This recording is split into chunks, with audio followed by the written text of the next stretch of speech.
continuar con nuestro estudio del Evangelio de Mateo. Estamos en Mateo y estamos en el capítulo 4. Lo estamos haciendo con el comentario bíblico de William McDonald. Entonces, ayer quedamos en el versículo 20. Vamos a leer 20 al 22 y en el comentario bíblico ya leemos continuamos con el resto. El 20 dice: Pedro y Andrés oyeron el llamamiento y respondieron al instante con una verdadera fe. Lo hicieron dejando las redes. En verdadera entrega y devoción siguieron a Jesús. Miren qué evidencia hay de el genuino deseo de seguir al Señor. Dejaron sus redes, dejaron lo que estaban haciendo. ¿Qué diferencia con la historia del joven rico? Cuando el Señor le dice: pues vende todo lo que tienes, dáselo a los pobres y sígueme. Y él no es capaz. Dice la Biblia que se entristeció y se fue. No dejó lo que el Señor le estaba pidiendo. Y no quiere decir que el Señor a todos nos va a pedir pues dejar nuestra casa, nuestra familia. El Señor le dice a un joven, él le dice: Señor, yo quiero seguirte. Ah, bueno, sígueme. No, pero espere que yo entierre a mi padre y ya después lo sigo. Realmente no quiere decir como que el padre estaba muy enfermo, a punto de morir, entonces le estaba diciendo: deme esa oportunidad de ir, pasar con él sus últimas horas y enterrarlo. No, el padre estaba bien, tenía todavía mucha vida, y lo que él estaba diciendo: espéreme, yo disfruto todo esto, espere que mi padre muera, me deje la herencia y después lo sigo. Y yo creo que así muchas veces nosotros no nos entregamos realmente al Señor y no tomamos la decisión de seguirle de verdad, porque hay muchas cosas que todavía están ahí. Todavía hay unas redes en las que estamos enredados y no queremos abandonar eso para seguir al Señor. Mucha gente, por ejemplo, yo conocí el caso de un hombre que vendía drogas y él decía, pues no a mí, sino a alguien, lo conocí, pero pues no era cercano mío, sino cercano de otra persona.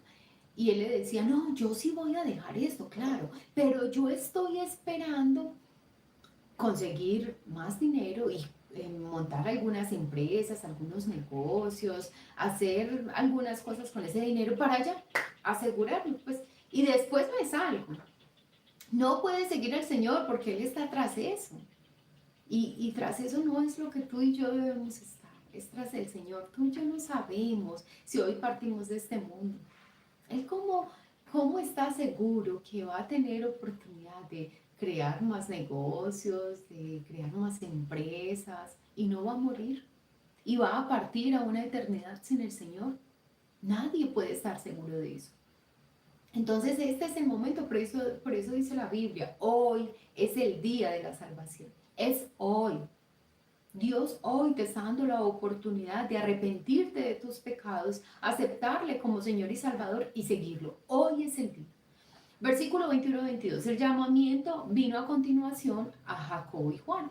También ellos llegaron a ser discípulos en el acto, inmediatamente. Qué bonito, qué bonito. Yo veo la historia de estos hombres y realmente los admiro porque no fue así conmigo. El Señor a mí empezó a conquistar mi corazón desde mis 12 años. Y yo no quise. Yo creo que nunca me entregué realmente a mi Señor. Pero asistí a la iglesia y a los 19 decidí apartarme del Señor. Mira cómo no atendí su llamado al instante, sino que me fui y quise vivir supuestamente mi vida. Y cuando ya estaba mal, cuando ya había tocado fondo, quise mirar a mi Señor. Entonces, qué bueno para aquellas personas que escuchan la voz del Señor y atienden el llamado. Hay otros que le damos más trabajo al Señor, dejando no solo sus medios de vida, sino también a su padre. Miren, ellos sí estuvieron dispuestos a dejar a Zebedeo, su padre. Estaban ahí con él. Y cuando el Señor los llama y nos dice: ay, Señor, pues espera que mi papá se muera y yo lo entierre. Espere que me dejen la herencia. espere que yo termine de vivir aquí este tiempo con mis papás. No, dejaron a su padre y su actividad. Reconocieron la prioridad de Jesús sobre todos los vínculos terrenales. Dice la Biblia, el que ame más a padre, madre, cónyuge, hijos, más que a mí, no es digno de mí.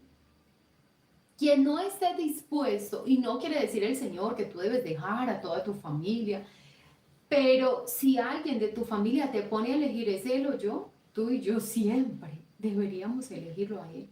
Siempre, sobre todas las cosas. Recuerda que el primer mandamiento es amarás al Señor tu Dios sobre todas las cosas, con todo tu corazón, tu mente, tu alma, tus fuerzas. Él es realmente la persona a la que tú y yo debemos elegir sobre todas las personas y sobre todas las cosas. Al responder al llamamiento de Cristo, estos pescadores vinieron a ser una figura clave en la evangelización del mundo. Si se hubiesen quedado junto a sus redes, jamás habríamos oído de ellos. El reconocimiento del señorío de Cristo tiene consecuencias incalculables. Miren, para mí, escuchar en la genealogía del Señor, en la Biblia, el nombre de Rahab, quien fue una ramera, una gentil, el nombre de Ruth, que era una gentil, una moabita, a mí me impresiona. El Señor se tomó el tiempo de inspirar a sus siervos para dejar el nombre de esas personas en su palabra, para que tú y yo las conociéramos. Mira, puede que uno haga algo importante para la humanidad, terrenalmente hablando, no sé, por ejemplo, quien descubre una vacuna o quien hace muchas obras de caridad y tiene un impacto, pero no es un impacto eterno, no es eterno. Y ese testimonio de esa persona puede no marcar, posiblemente no marca la vida de otras.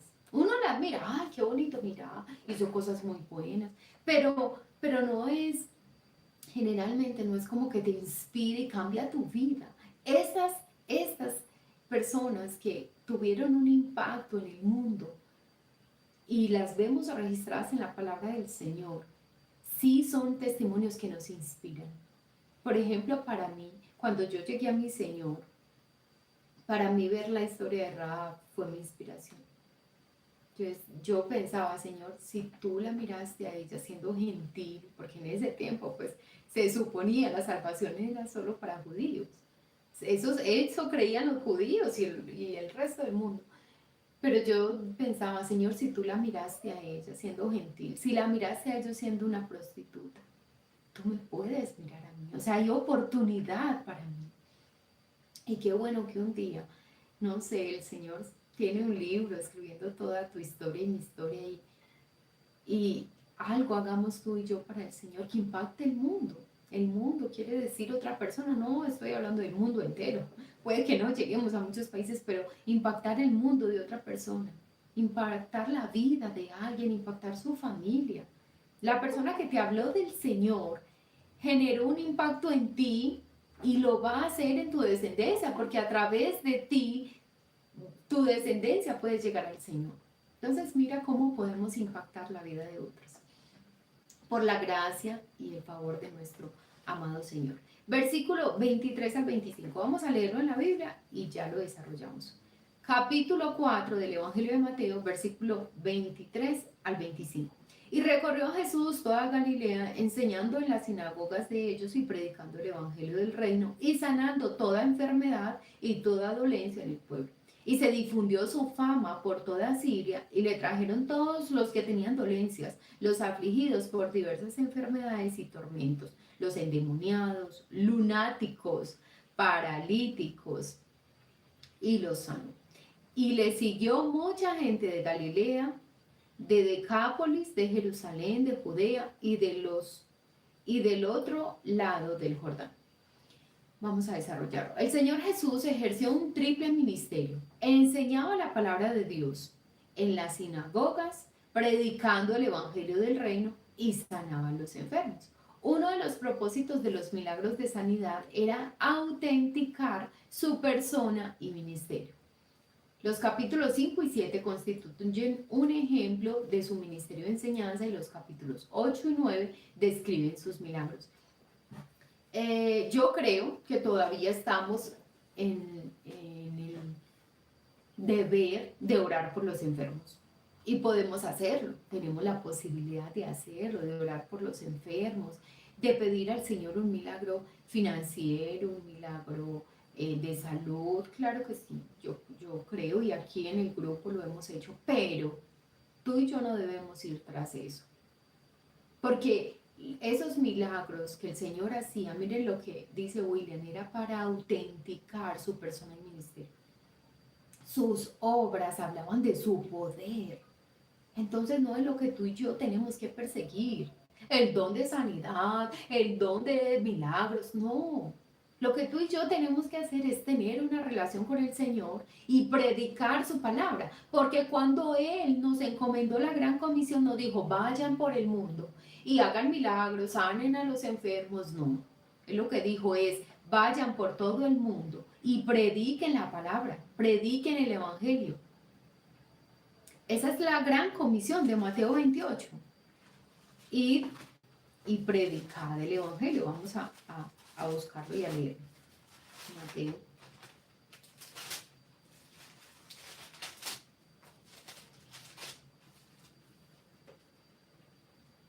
Dice Mateo 28, 16. Pero los 11 discípulos se fueron a Galilea, al monte donde Jesús les había ordenado. Y cuando le vieron, le adoraron, pero algunos dudaban. Y Jesús se acercó y les habló diciendo, toda potestad me es dada en el cielo y en la tierra. Por tanto, o sea, yo tengo toda la autoridad. Y ahora yo a ustedes los encomiendo a hacer esto. Por tanto, ir y hacer discípulos a todas las naciones, bautizándolos en el nombre del Padre y del Hijo y del Espíritu Santo, enseñándoles que guarden todas las cosas que os he mandado. Y he aquí, yo estoy con vosotros todos los días hasta el fin del mundo. Amén. Eso es lo que nos mandó a hacer el Señor. No hacer espectáculos, no hacer conciertos, no hacer milagros, no. A predicar su palabra y a llevar a la gente al arrepentimiento a través de la palabra del Señor, de la predicación del Evangelio. Eso es lo que tenemos que hacer. Entonces, no te vayas tras los milagros y que esa no sea tu petición, porque en muchos lugares, y yo he escuchado personas, su única oración es, Señor, dame el don de lenguas, Señor, dame el don de lenguas, Señor, dame el don de sanidad, Señor. No. Miren, si en el estudio de la Biblia que vamos a hacer, de todo el Nuevo Testamento, ustedes van a ver cómo la iglesia de Corintios estaba llena de dones. ¿Pero para qué? Para su propia jactancia. Se les olvidaba la misericordia, se les olvidaba el amor. Por eso Pablo en una ocasión les dice, ustedes pueden hacer muchas cosas, pero si no hay amor, de nada les sirve. Y el amor realmente se demuestra cuando yo le predico a alguien que hay un Señor Jesús que le ama y que quiere salvarlo, que entregó su vida en la cruz del Calvario por amor a esa persona.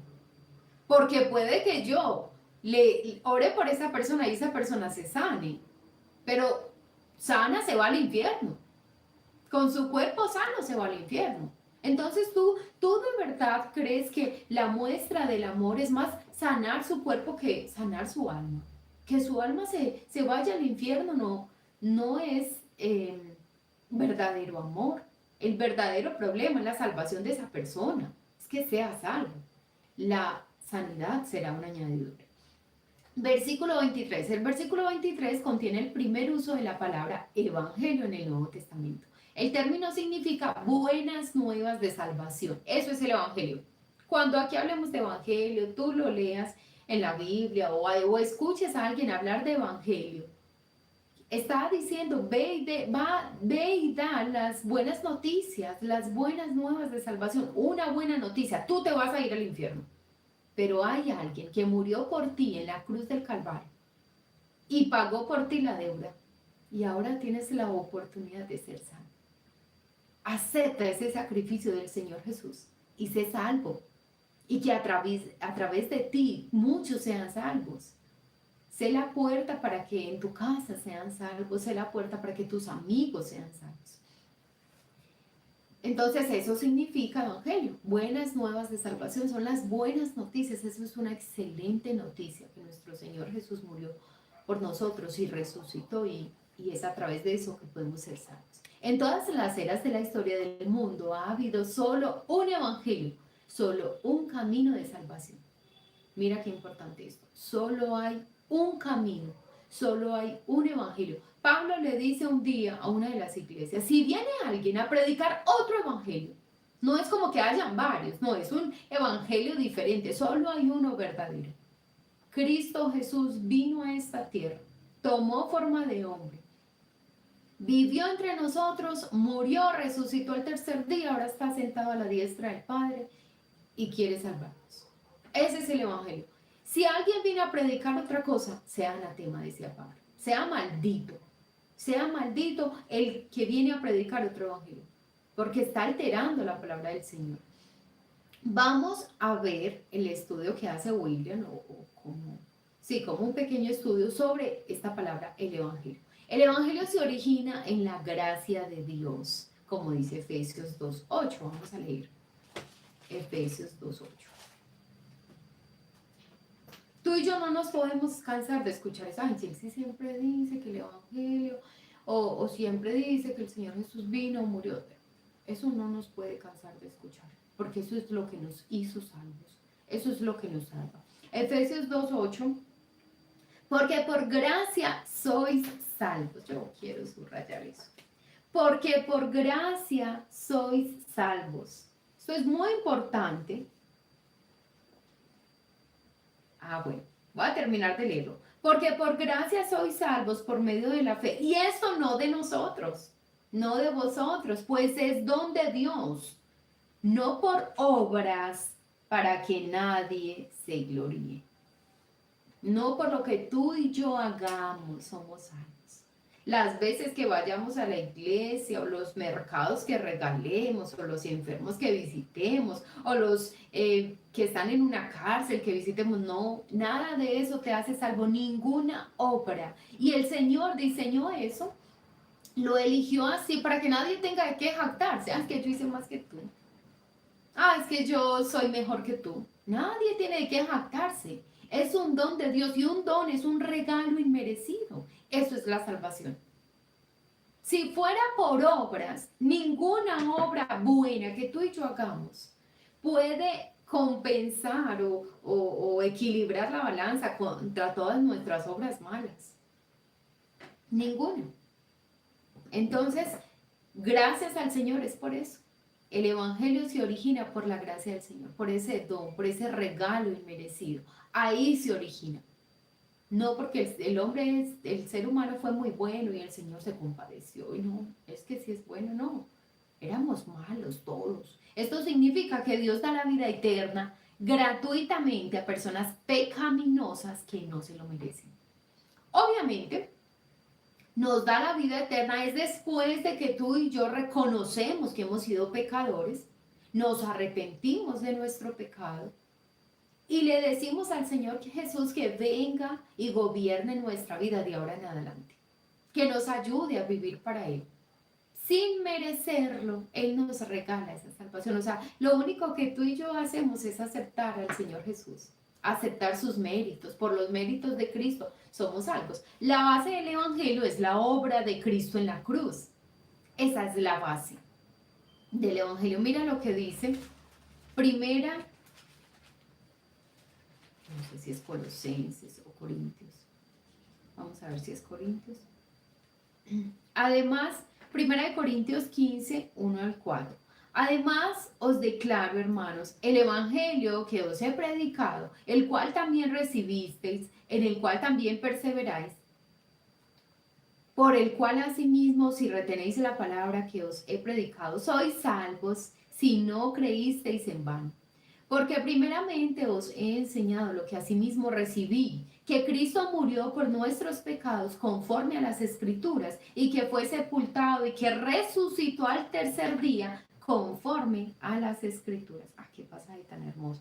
Aleja, si nos puedes compartir, porfa, en el grupo este versículo. Primera de Corintios 15, del 1 al 4 y también Efesios 2:8. Los que voy a ir citando aquí, yo te digo cuál es, porfa, si nos compartes al grupo. Entonces, miren qué lindo. El Señor Jesús nos perdonó a través, o nos salva a través de su muerte en la cruz del Calvario. Y dice, todo aquí dice, como está escrito, conforme a las Escrituras. Entonces, en la palabra de Dios que tú y yo encontramos, la obra redentora de nuestro Señor.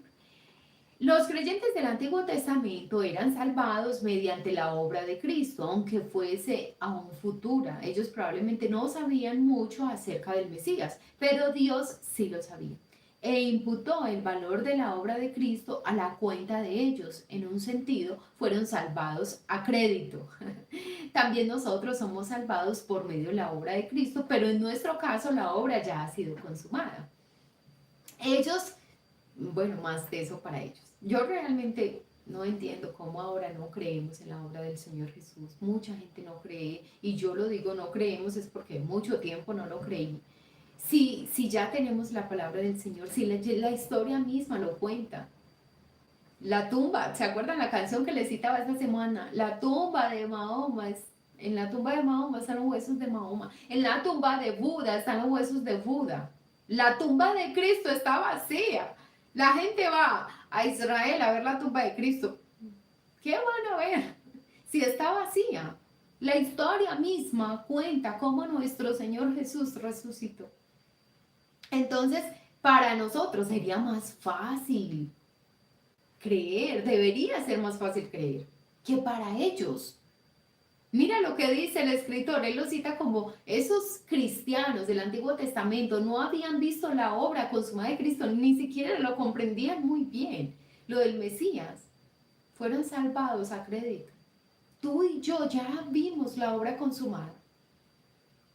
Debería ser más fácil para nosotros. El Evangelio es recibido por la sola fe.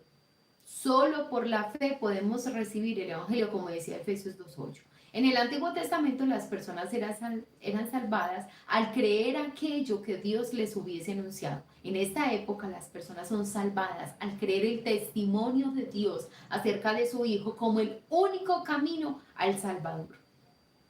Primera de Juan 5, 11 y 12. Vamos a leer eso. Primera de Juan 5, 11 y 12. Y este es el testimonio que Dios ha dado, vida eterna, y esta vida está en su Hijo. Como dice Juan 3:36.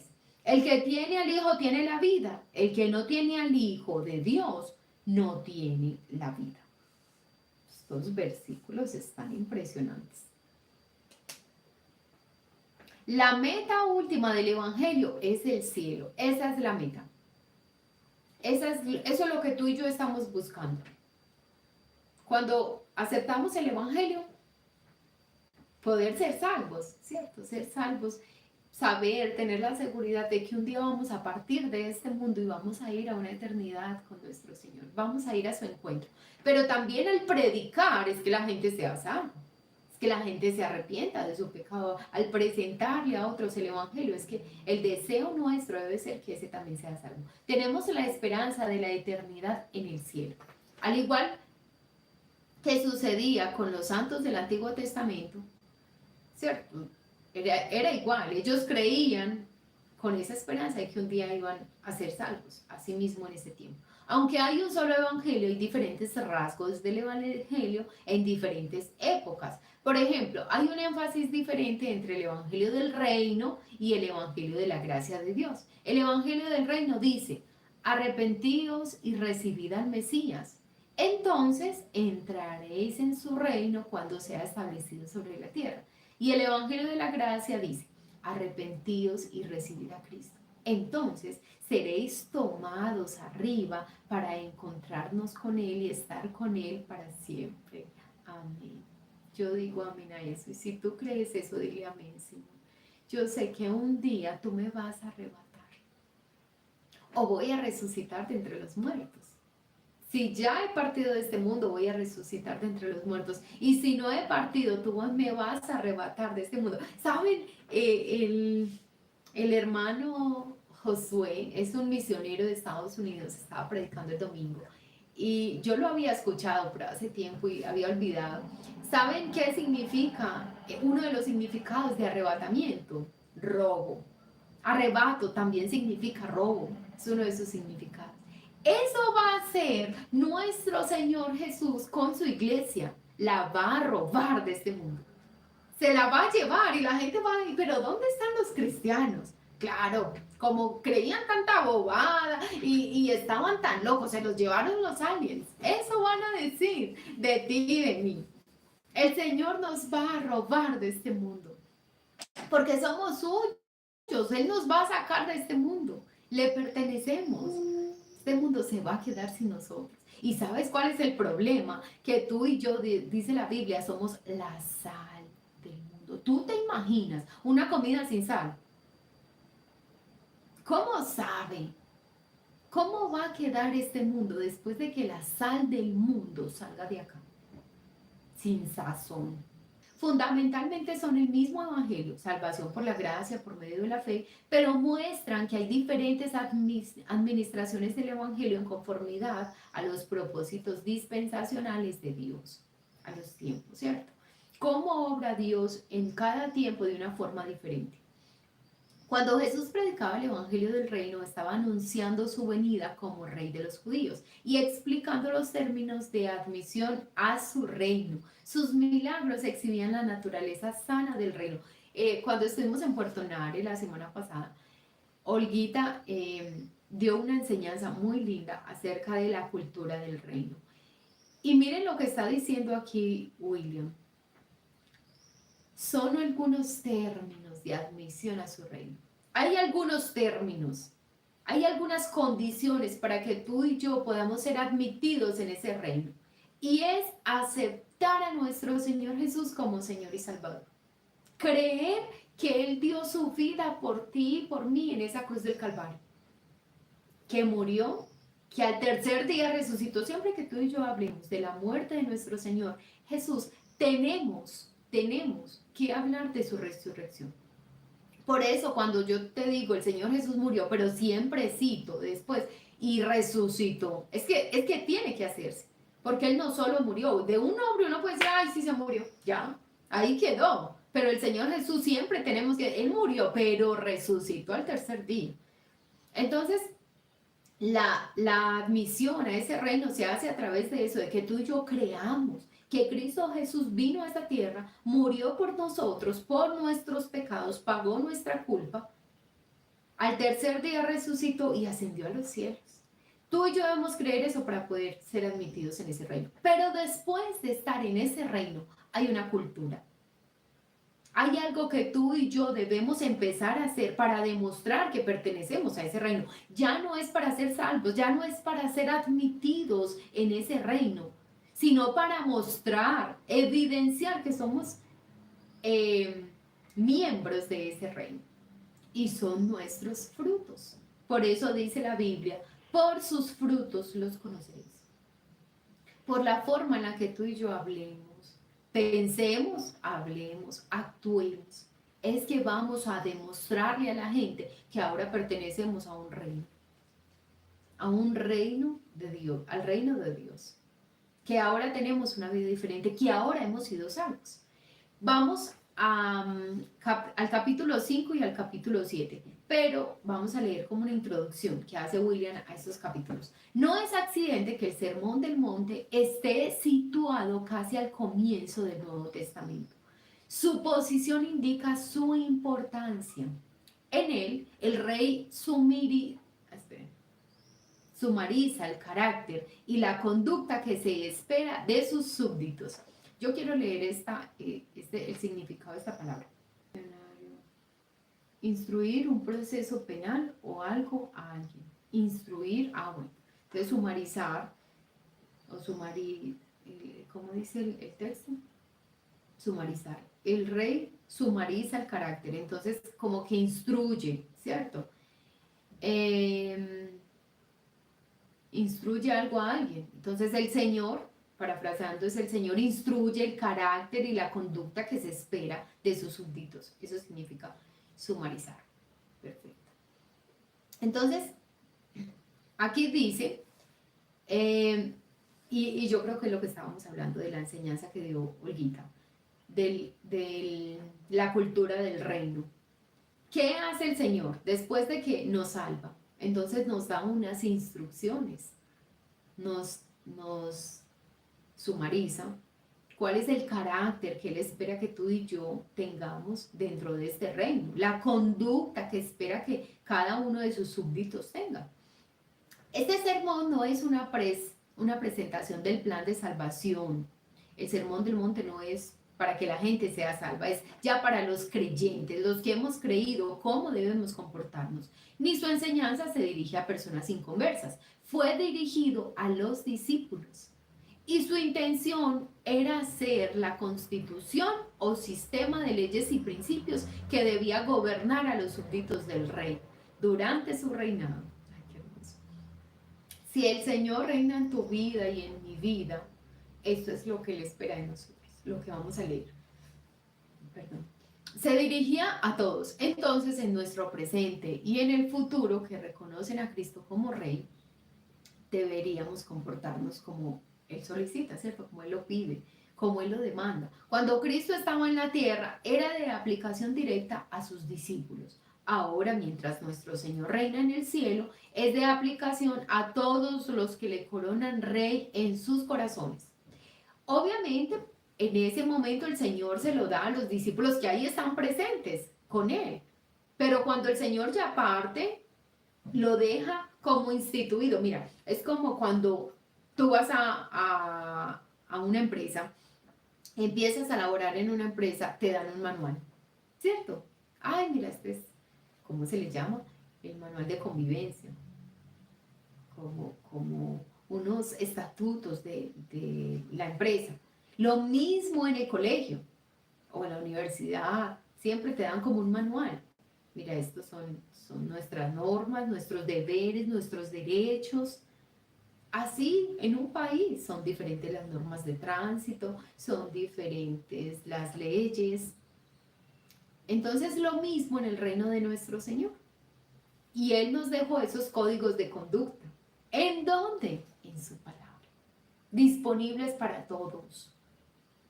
No son algo oculto, no son algo que solo los líderes religiosos pueden conocer o a lo que ellos solo tienen acceso. Es para todos los hijos de Dios. Entonces, finalmente será el código de conducta de los seguidores de Cristo durante la tribulación y durante su reinado sobre la tierra. El sermón tiene un sabor distintivamente judío, como se ve en alucinaciones al Sanedrín en el capítulo 5, 22 de Mateo, al altar en capítulos 5, 23 y 24 y a Jerusalén en el capítulo 5, 35. Pero sería erróneo decir que su enseñanza es exclusivamente para los israelitas creyentes en el pasado o en el futuro. Es para todos los que en cualquier época reconocen a Cristo Jesús como su Rey. Entonces esto es para todos. Fue dicho en ese tiempo, pero es la palabra del Señor aquí disponible para todos nosotros. Vamos a empezar. Capítulo 5, versículo 1 y 2. Entonces vamos a ir leyendo y desarrollando. 1 y 2 dice, todo aquel que cree, ay no, estoy en Juan, disculpen. Capítulo 5 de Mateo. Y viendo la multitud, subió al monte y sentándose vinieron a él sus discípulos. Y abriendo su boca les enseñaba diciendo, vamos a desarrollarlo. El sermón comienza con las bienaventuranzas o bendiciones. Las bienaventuranzas se exponen al ciudadano ideal del reino de Cristo. Las cualidades descritas y aprobadas son las contrarias a las que el mundo aprecia. Tozer las describe así. Se conseguiría dar una descripción bastante precisa de la raza humana a quien no la conociese bien tomando las bienaventuranzas, poniéndolas del revés y diciendo, así es vuestra raza humana. Si quien no conoce al hombre podría decir, es cierto, así es nuestra raza humana. Y versículo, bueno, eso fue el 1 y el 2. El 3 y el versículo 3, aquí está, ¿dónde irá? a desarrollar él. Versículos, vamos a leer del 3 y 4. Bienaventurados los pobres en espíritu, porque de ellos es el reino de los cielos. Bienaventurados los que lloran, porque ellos recibirán consolación. Desarrollémoslo. Su primera bendición la pronuncia sobre los pobres en el espíritu. Esto no se refiere a una disposición natural, sino a la propia elección y disciplina de uno. No es como que hay unos que nacen pobres de espíritu y otros no. No. Es una elección de cada uno. Es una disciplina que cada uno toma. Entonces es que realmente la pobreza de espíritu no es la escasez de bienes materiales, sino es mi humildad, mi pobreza espiritual para sentirme insuficiente, incapaz, sin recursos, si no tengo a mi Señor. Es como que tú y yo sentimos, ¿cómo se siente una persona pobre con necesidades? ¿Cierto? O sea, uno sabe que una persona es pobre y otra es rica, es por la diferencia de posesiones que tiene. Este le hace falta y este le sobra. Este necesita y este tiene de sobra. Entonces, así en la parte espiritual es esa necesidad que tú y yo tenemos de nuestro Señor.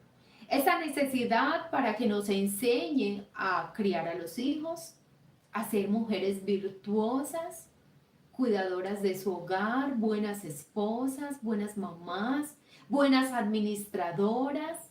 Es esa necesidad que tengo de que Él me enseñe a ser un excelente mayordomo con los recursos que me ha dado. Eso es esa pobreza de espíritu, es esa necesidad que yo reconozco que tengo de Él. ¿Y cómo obtengo lo que necesito? En su presencia, en su palabra, en comunión con Él. Entonces eso es lo que tú y yo necesitamos. Esa pobreza de espíritu es esa humildad de reconocer, Señor, te necesito. Te necesito, mi Señor.